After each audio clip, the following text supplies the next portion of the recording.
So, Ryan Garcia makes Javier Fortuna tap that mat. No mas style. Early in the sixth. Is Ryan Garcia a contender or pretender? We're going to talk about it right after this.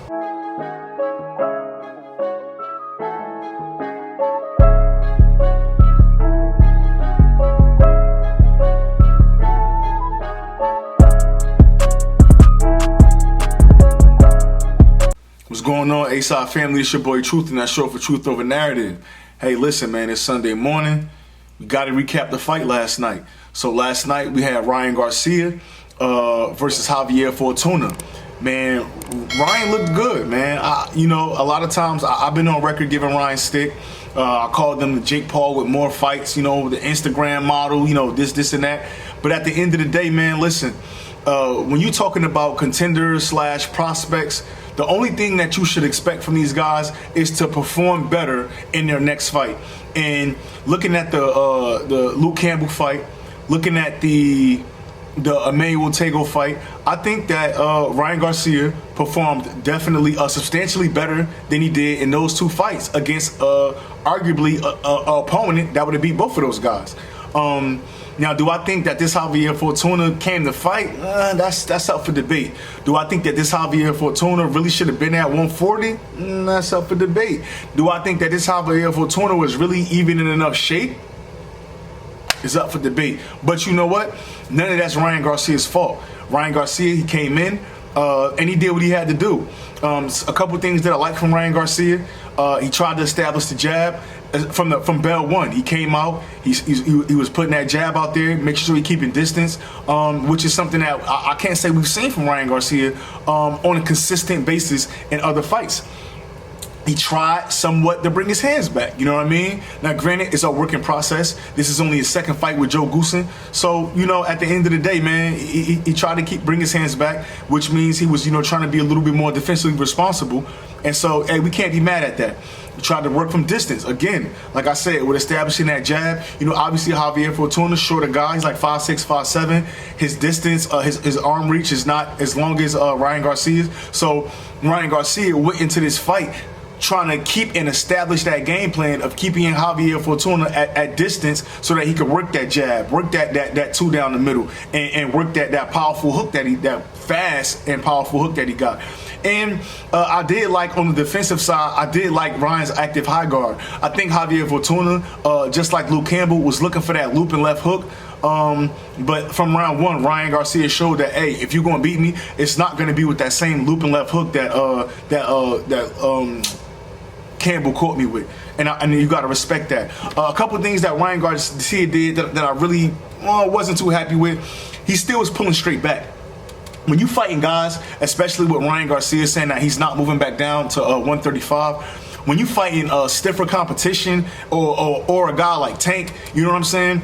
That's a mistake that you can't make. You cannot pull straight back, man. You gotta, you gotta angle off, or you gotta, use some defensive work to get out of there. But just pulling back with your hands down and your chin in the air, that's not gonna work, man. Especially when the competition gets tough, and it will get tougher.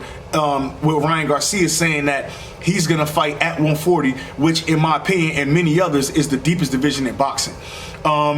Another thing, Ryan's still trying to meet punches with his gloves. I don't know if it's just a reflex thing and he think he's so fast, but instead of using that high guard when punches are coming, it's like he's sticking his hand out there and trying to catch the punch, all the way out here with his hand. That's cool, but if the trajectory changes on that punch just small, now your face is wide open, your chin is wide open, your temple is wide open, the side of your head is wide open to get caught with big shots. And that's exactly how he got dropped by Luke Campbell.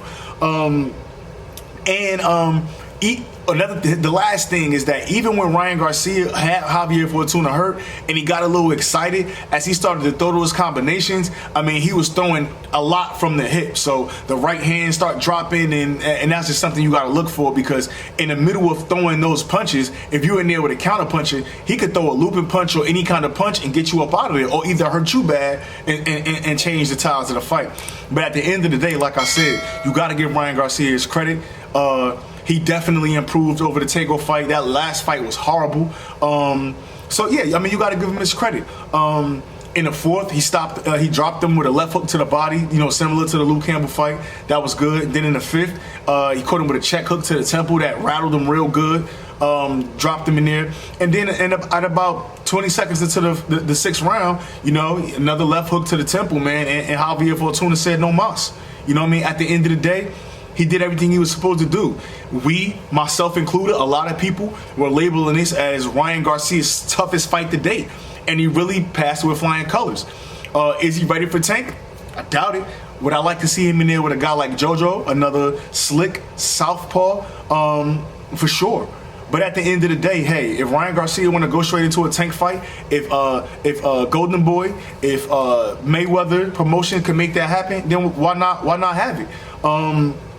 One thing I will say about Ryan Garcia saying that he's going back to 140, there are no easy fights at 140. Golden Boy's roster is not very deep at 140.